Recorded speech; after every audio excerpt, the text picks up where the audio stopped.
Où et comment vivent les personnages de La Providence est une fée cruelle, parfois, avant la Seconde Guerre mondiale.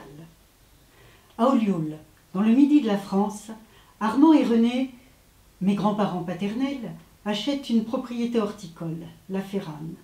Leur fils aîné Henri est pensionnaire dans la région et Henriette, sa grand-mère, découvre le vieux château de Val-Bertrand.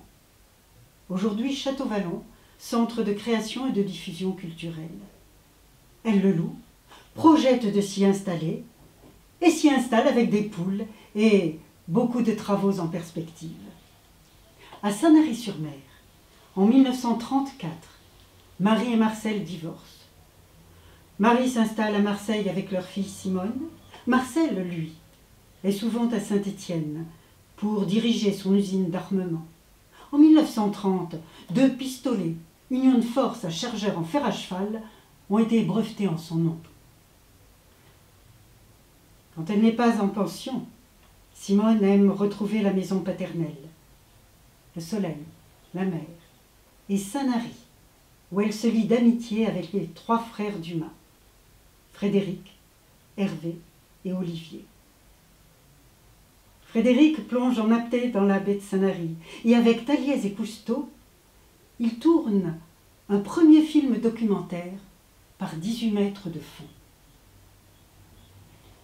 À Marseille, en décembre 1937, Marie, divorcée de Marcel Seitre, épouse en seconde noces André Pourquier.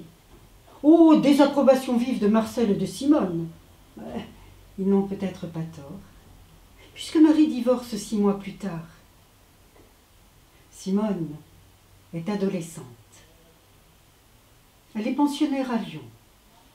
À sa mère, elle reproche son manque de tendresse, d'amour.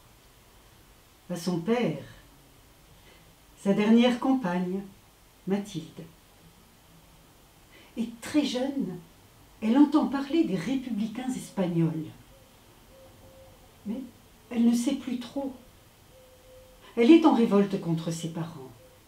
Alors, elle retient le mot « liberté ».